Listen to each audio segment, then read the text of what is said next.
So I'm going to lead off with another bad joke. Oh, goodness. Did we get a review? Is it a Lincoln joke? Give me your best Lincoln joke.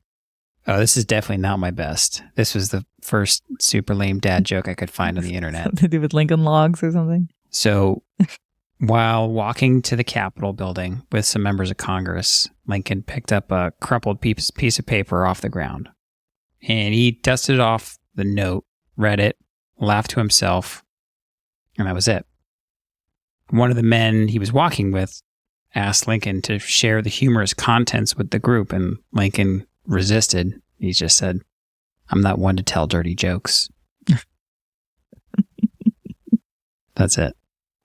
I did not promise that was going to be a good joke. That was a bad joke. That was a bad joke.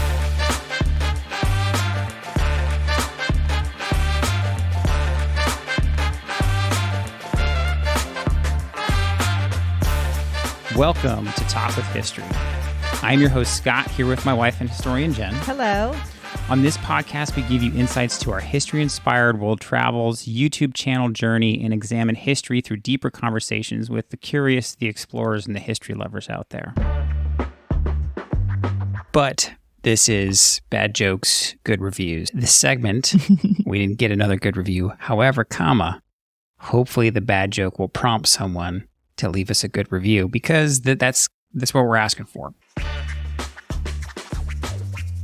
Jenn, we're kind of coming back from the West. We came back from Little Bighorn. We came back from Denver and Wyoming and all that stuff. And on our way back across the country, we wanted to stop at some place that had been highly recommended to us by a friend of ours.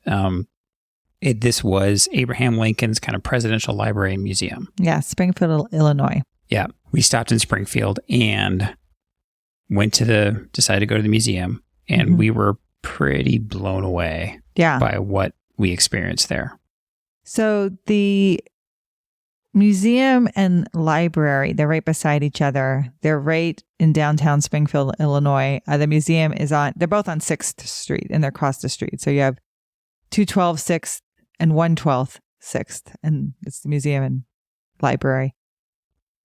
And we thought, oh, this will be neat. We'll go in, we'll see the museum. It's a presidential museum. And we've been to a couple presidential museums, so we kind of knew what to expect along that line. But when we walked into this museum, it felt more like Disney, like when you go see the Hall of Presidents. 100%. It literally felt like you had walked into a section of Disneyland or Disney World, pick your poison. Yeah. And we kind of walked in and we're like, oh my goodness, what are we walking into here? And then they're like, you want to watch the movie first? And we're like, okay, I guess, because sometimes we don't watch the movie if we've done the research before we go, but you want to watch the movie here because it is very much like a Disney ride. It's like taking you on the story. It felt like if anybody growing up in the Los Angeles area, like I did, Captain EO with Michael Jackson way back in the day, it felt like that with the Hall of Presidents. Yes. And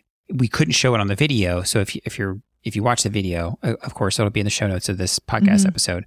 When you come in, it's kind of off to the right, but you're not allowed to film or take pictures, do any of that stuff in there. They do show some clips of it on the website. Yeah. So that's kind of what that is.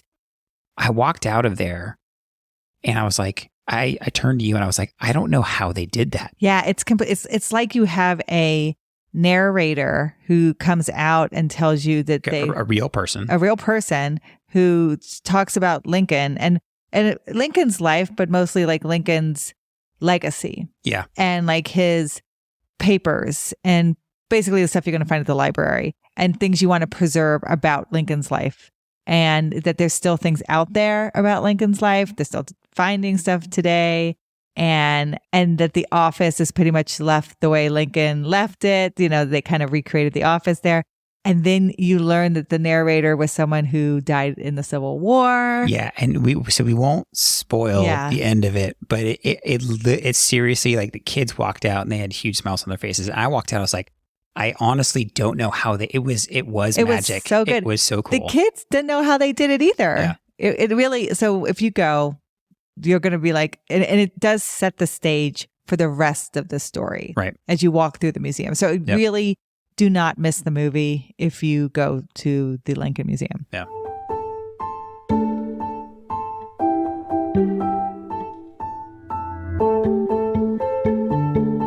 So what is the Lincoln Museum and why is it in Springfield, Illinois? Lincoln's not born in Illinois. That's right. He's born in Kentucky. He's born in Kentucky. Yep. He's born in Kentucky, February 12th, 1809. But his life, his family is very much like these homesteaders trying to make their way. And we're actually, they kind of, his grandparents actually started in Cumberland Gap. So we're kind of in the same area. Oh, yeah. As we speak. For those listening, Jen and I are actually, as we record this, we are in the western tip of Virginia. We are in Big Stone Gap. Yes. Which is a fun little thing. And we've got videos coming out on that. But yes, he does make his way from Kentucky up to Illinois. And so it's like he goes from Kentucky. He's self-taught. He's the second child born. His mother dies when he's young. He helps, bury his mother. His father quickly remarries. He has a very good relationship with his stepmother. But then his sister dies in childbirth. So he has a lot of loss early on. And he really does have to make his own way in the world. And so he'll go to New Orleans. He will, and we depict that in the museum. They really start with two sides of Lincoln's life. They do his life before the presidency and then during the presidency. And one of the very first things you're going to walk into is kind of a recreation of the Lincoln log cabin. Yeah, it was really, and you literally walk inside of this log cabin and feels so Disney. It's like Disney Imagineers. Yeah. It's got the mannequins. Yep. And so you see young Lincoln reading by the fire and self-taught and what his life was like on the frontier. Yeah. With, in a small one-room log cabin where he probably slept in the loft with his sister and then his parents slept in the main room downstairs. But by night, he would sit by the fire and read. And so you get to walk in and see him do that. You get to be in the presence of that, which is super cool. Yeah. And then it'll kind of take you as he leaves his family. After his sister passes, he tries to make his way as a clerk. He learns business. And they do kind of, in part of that as well, they do show what a slave auction would look like. So when he goes to New Orleans, right, and they show because he did some boat piloting along the Mississippi, and he would have gone down to New Orleans and he would have seen enslaved auctions in New Orleans, and they depict one. So again, with the whole kind of Imagineer full mannequin. And they do a very graphic scene of a mother being torn away from a husband and a child. Yeah. So basically, you're showing the breakup of a family and the trauma of that. Yeah, and it's interesting. It felt to me like they showed that it was basically kind of right after the log cabin portion. So relatively early in his young adulthood, yes, he experienced this, and they had a quote from him basically saying he could never really do that, right, yeah. or hit a comment on that. Yeah, he could never understand how a democracy could be built on something like that. Right. So it's basically what it's showing you is he's young, he's impressionable.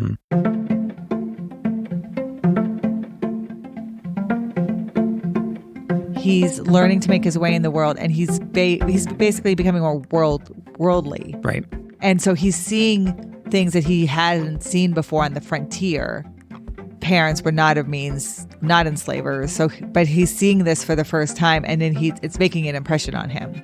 So when he goes into business and he starts to learn bookkeeping and store shopkeeping, that's when he really gets into the law and starts reading the law books. And from there, he's going to become a lawyer, a self-made lawyer. And that's when he's going to eventually get to Springfield, Illinois. He goes to a clerk in Springfield, Illinois, and he really likes the shop there. He moves upstairs and starts to practice law in Springfield, Illinois. And that's why the Presidential Library is there, because the longest span of his life is in Springfield, Illinois, from 1837 to 1861, when he moves to the White House. So that is why his Presidential Library is there. That's where his home is. And we'll do another video about his home. That's where his grave is. So all the things related to that and Lincoln are in Springfield, Illinois. Yeah, and as you kind of walk through the museum, so you've walked out of the log cabin, kind of by the slave auction, and then you walk in through his early life, his bookkeeping, his time on bookkeeping, and the more you learn, the more I've learned about Lincoln, the more I realize how many things he tried and how many things he did, even as a young adult, really even before he got into the law, into politics. I mean, like you said, he was working on the river. He literally worked his way up. Yes. Into the highest office, right? Yeah. Within the United States. And he did very physically demanding jobs. Yeah. He was cutting wood. Remember, he gets hit in the head by the horse, and I think he died for a short period of time. They probably knocked him unconscious. Yes. I mean, and he likes to wrestle, right? So he does very physically demanding. He works at the farm, and then he's working a pilot on a boat, and that's a physically demanding job. Absolutely. And then he's bookkeeping, which in a store, which is not just keeping tabs of the books, but it's inventory and stocking and putting stuff away. So he's learning business. And he's doing the physical stuff as it moves into the more of the white collar kind of work, right, where it's not as physically demanding. But it's in Springfield that he's going to meet Mary Todd. It's in Springfield he's going to marry Mary Todd. It's in Springfield that all of their 4 boys will be born. So it really is the place that he becomes a man. Yeah, and then from there, they kind of do a good job of summarizing kind of his home life and his early work life up through the presidency. And one of the things that we actually call out in the video when they start getting into his work and political life is how many times he tried and failed. Yes. And how many times he kind of succeeded. And it was all interspersed throughout. It's not like he failed a lot early in the beginning and then all of a sudden had a slew of successes.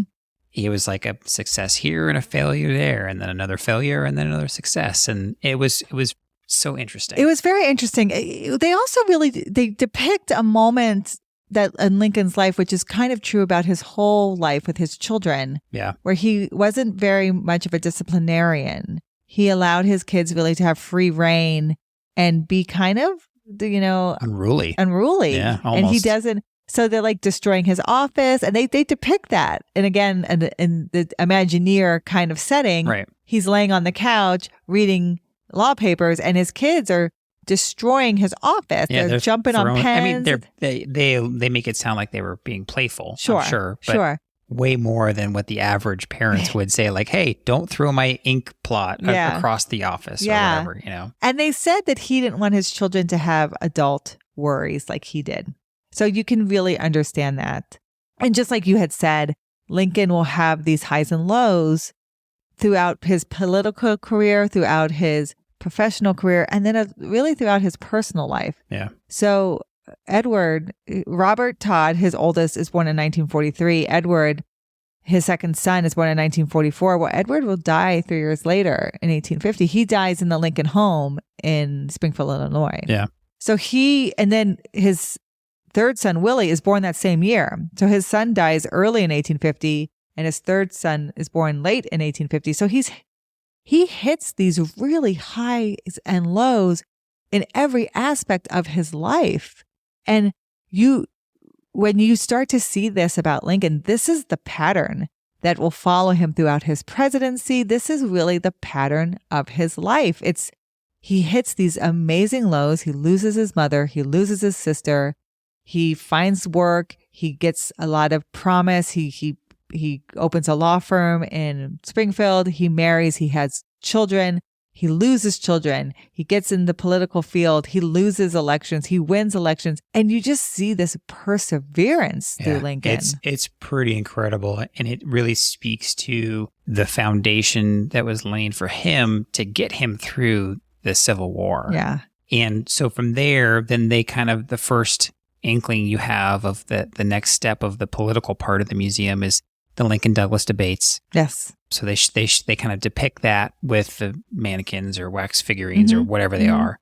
And then they start talking about, you kind of walk out of that section of the museum, and then you go over into what looks like the front of the White House. And then we start getting into his presidency. Now, one thing we didn't show was, and I think you'll probably remember this, that I didn't get to show in the video, was Mary Todd Lincoln and all her dresses in that first section there. So there was a lot of Mary Todd Lincoln stuff that I didn't get to put in the video because it didn't quite fit. Well, there's two cool things you didn't really show. You can take a picture with the whole family. Yes, right up front. Right up front, right in front of the White House. They have the whole family. You have the Lincolns. Yep. So you have President Lincoln, Mary Todd, and all four boys, Robert, Edward, Willie, and Tad. And so you can take a picture with all of them. And it's we took one as a family. So it was kind of nice. And then when you go into the White House, yes, Mary Todd's dresses. So Mary Todd was a upper class Southern woman.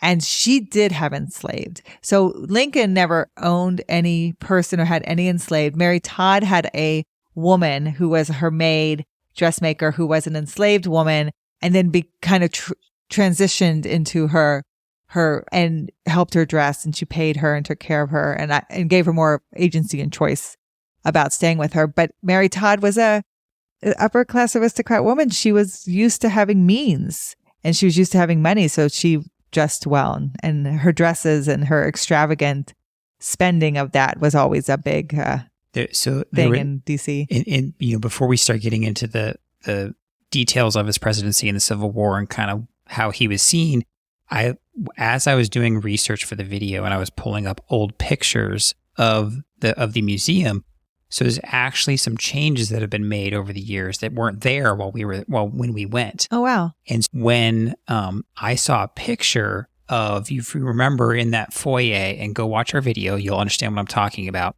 In the foyer, there's that's the log cabin off to the left. There's a White House.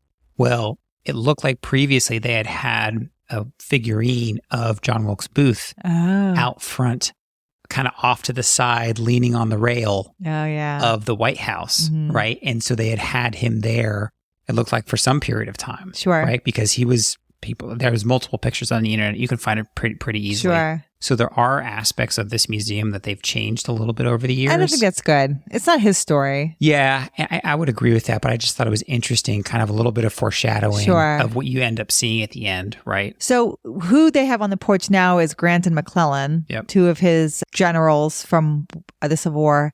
And then they have Frederick Douglass. Yep. And I think it was Sojourner Truth. And so they're kind of on the porch. And then you go into the White House. And like you said, things happen pretty quickly for Lincoln. And he, again, is riding this roller coaster of highs and lows.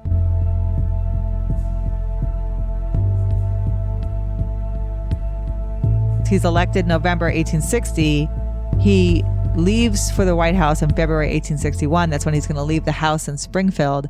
And what happens not even 2 months later is the Civil War. Not even 2 months later. The Civil War will break out. So he's in the White. He barely probably had time to unpack. Yeah. Right. And then almost exactly a year after that happens, Willie dies. Yeah. And he dies in the White House.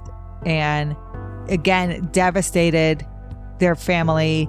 This is where you get a lot of this depression of Lincoln, the melancholy, the problem with his dreams. Like, he had problems sleeping. He's up at all hours, and he's wearing the mourning band on his top hat, which he will wear his entire life, and he's wearing it the night he's shot in Ford's Theater. The museum does a good job, even before you get to that part of the museum where they show where his son Willie dies, is because they walk you through this hallway and in the video we kind of give it the title of, like, Lincoln is vilified by the public, because there's so much criticism of what he's doing, how he's handling things.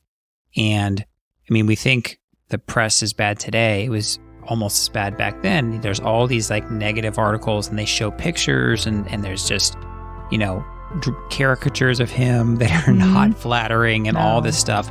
And so as you're walking through this hallway, there's actually voices. They get voice actors kind of saying these things about him. And then you get up, to where his son Willie dies. And so he's been dealing with this, like you said, his entire time in his presidency. Then he has a son that dies. Like, I can't imagine what kind of, mental strain that has on a person. Yeah. And you see when they depict Willie's death in the room, the Lincolns are dressed to the nines because they had just gotten back from a social event. So here they are, acting as president and first lady of the United States, coming home to their child who's just about to leave the world. So just showing you what he is dealing with constantly. Yeah. And again, then it goes into the Emancipation Proclamation. Yes. Which we have talked about, which again, highly criticized. Did he go too far? Did he not go far enough? Even as historians, we debate the Emancipation Proclamation today. We can have a whole podcast just about this. Real quick, it did not free all the enslaved. It only did free enslaved in local, in 5 designated areas. All those areas were in the South. All those areas were not under Lincoln's control at the time. And he did that to start kind of an uprising. So when you think the Emancipation Proclamation wasn't like everybody who is enslaved is now free, that's not what it was. It's the precursor to that. It will evolve into more, but that's not what it was. What was happening is he was losing ground in the South, and he was losing. So he had to make a big move. And so he thought if this information could get out to the enslaved in the South and they would realize that they have been freed, maybe they would revolt, become contraband of war, which is what they will become. They make their way to certain areas. Fort Monroe, we talked about that. And then they, in turn, start to fight for the North, which 54th Massachusetts is a good example of that. Yeah, and if folks are curious, we mentioned Fort Monroe. I think we have a previous podcast episode on it and a video on it. I'll link that if you're curious about kind of how the enslaved in the South, how they would escape. Fort Monroe was basically kind of on that border. Yes. It's a Union-held fort kind of in Southern Territory, but still Union-held. But they would escape there. There's kind of, we have a whole podcast and a whole video about that. So that's where that controversy comes in. He didn't do enough because he's not freeing everybody. Yep. He's not making a declaration to free everybody. And it was too much because people were like, you don't even have control of that area that you're staking that you're freeing people for. So that's where, and again, it's big, bold letters, it's criticism, because today we think Emancipation Proclamation, awesome, great, how wonderful. But there was so much conflict. So much conflict. It's so much so that, they're depicting a scene as you're walking through the museum of him with his cabinet and how conflicted his cabinet was. And then you go to a whole nother section of the Declaration, and it's on both sides. You've got people for, hey, you should have gone further. They got people against, hey, you shouldn't have done it at all.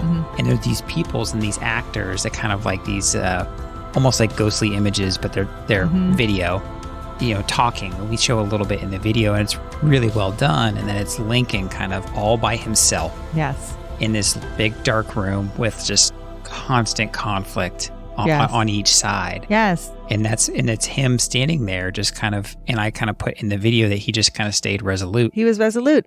And even his most trusted advisors, like you said, the cabinet was conflicted. Yeah. And what I think the museum does a good job of, and what we stress here, is what we think of Lincoln today, memory of Lincoln, history of Lincoln, is not what Lincoln lived through. Absolutely. It's not what he was in the moment. And it's so much more amazing now when you think about him now. But then what he was going through was much more contentious than what we even think about today. Yeah. So then from there, they kind of anchor on that. They talk about how some African Americans would start joining the army. They go through kind of briefly how he would sit in the telegraph office to kind of get these semi-live updates of what's going on. He was he doesn't sleep a lot because of everything happening. And he really liked to get, that was the most up-to-date information of the time. Yeah. And so he wanted to get that most up-to-date information. And then we talk about him delivering the Gettysburg Address. So Gettysburg is that turning point of the war, right? July 1863. And this is where really the South is making its big push into the North, right? The South is making a big push into Pennsylvania, and the North prevails, pushes them back. And that's when so many men died. And so in November, Lincoln comes out to dedicate the cemetery, and his speech, probably his most famous speech, probably one of the most famous speeches in the world, period, 2 minutes long. 242 words. The man didn't have to say much to make a statement. And it's so fast that even for historic photography at the time, they don't have a very good picture of it. because the photographers weren't expecting him to get off the stage so quickly. Yeah, I think the only good picture they have there is like of him kind of walking off the stage in the crowd. In the crowd, yeah. And I think his hat's even off or something like that. And you kind of like that. I think we've done previous videos there. We'll link some of those in the show notes here. But you show that, and I remember kind of having to circle it when I edited the video originally because it's hard to see Lincoln. So today, and I'm just going to talk real quick about the library. There's a lot of papers, Lincoln, especially with his presidency, but you can imagine there's still a lot of papers out there that do exist about Lincoln because he was a lawyer. And so he was writing things and he was signing things. But I think the most valuable writing you will ever find of Abraham Lincoln will be his drafts of the Gettysburg Address. Oh, okay. And again, not everything has been found, and that's kind of what the movie went into. Things are still out there. There are still private collectors of those things, and there are people who have donated a lot to the Library of Congress and to the library. So thank goodness we have those. But you never know if you ever find a Lincoln signature somewhere. Interesting. So it goes pretty quickly from Gettysburg to the 13th Amendment. It fast forwards to the end of the war.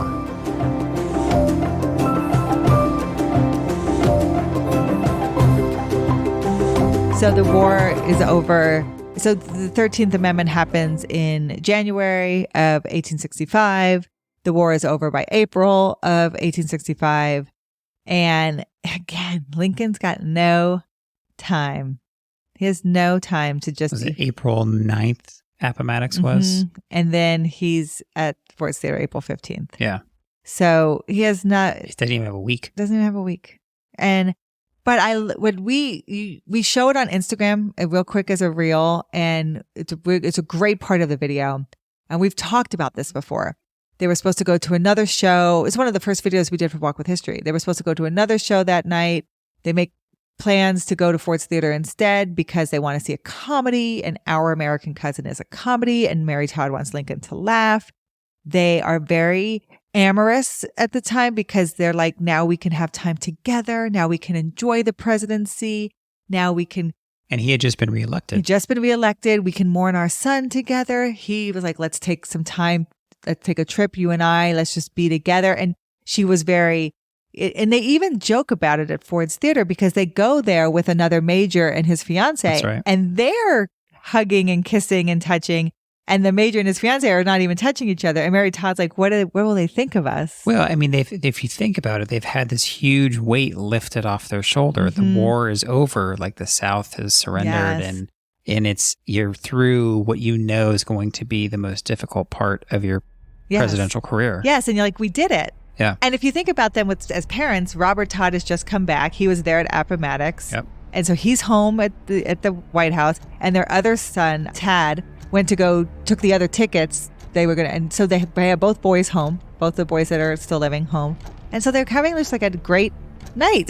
Yeah, they had date night. This museum does a fantastic job of when you turn the corner, you see John Wilkes Booth behind the door of their presidential box. Yep. And then you can kind of get another vantage point where you can see where he would jump from the box onto the stage and then run back. And then that moment, how quickly, boom.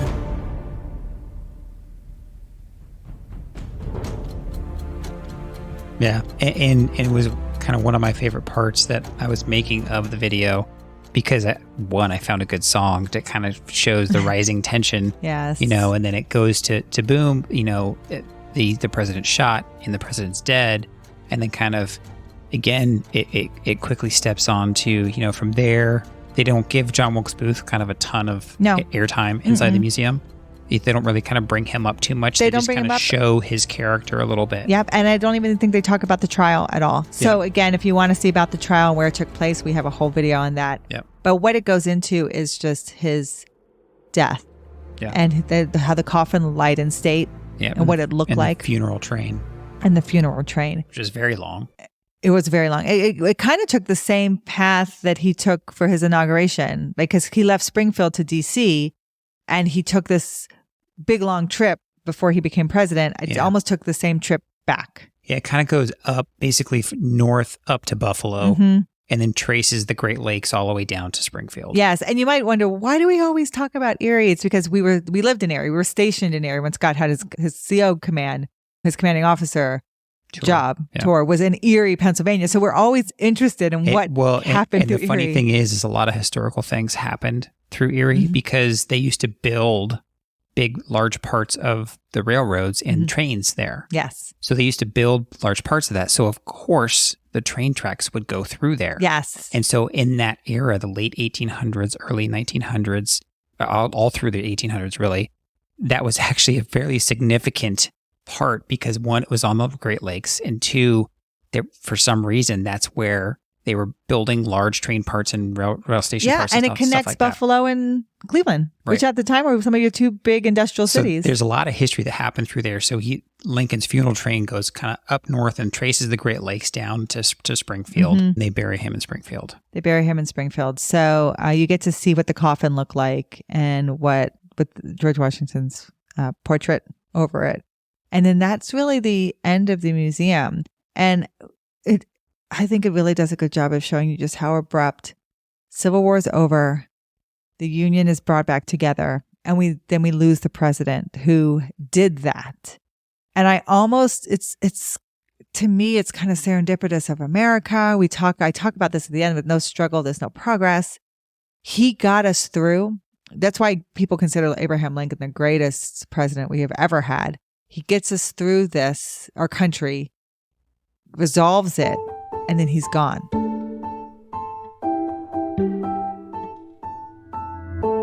Well, and we've talked about it a couple times, and then we'll wrap things up, that he didn't try to imprison or execute any of the leaders of the South. Nope.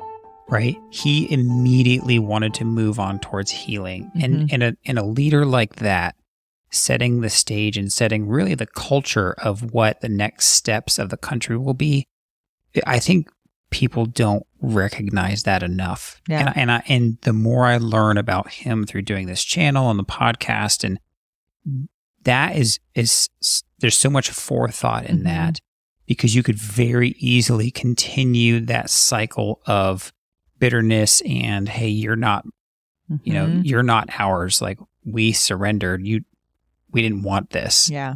And then if he had continued and executed Jefferson Davis, and if he had executed generals and this, that, and the other, it just would have made it worse. Yeah. And so it was very smart of him not to do that. It was. And it says a lot about a character of a man. Does. It really does. So it was a forgiveness without malice. Remember, we talk about that at Appomattox, and we've done a whole story about Jefferson Davis and Lee. And I think if he would have executed those men because how much they were beloved in the South, he would have created martyrs, and he would have created a lot. I mean, it wasn't, Reconstruction was more like deconstruction, but I think it would have been much worse to have these martyrs to hold on to for much longer. Yeah, Lincoln. And I thank goodness Johnson kind of took that from him and was kind of resolute about the same thing. But it's an amazing museum. It is a must see. It's so interactive and friendly for kids. And plus, we didn't even get to go to the library portion. It was closed that day. So, and we had wanted to go.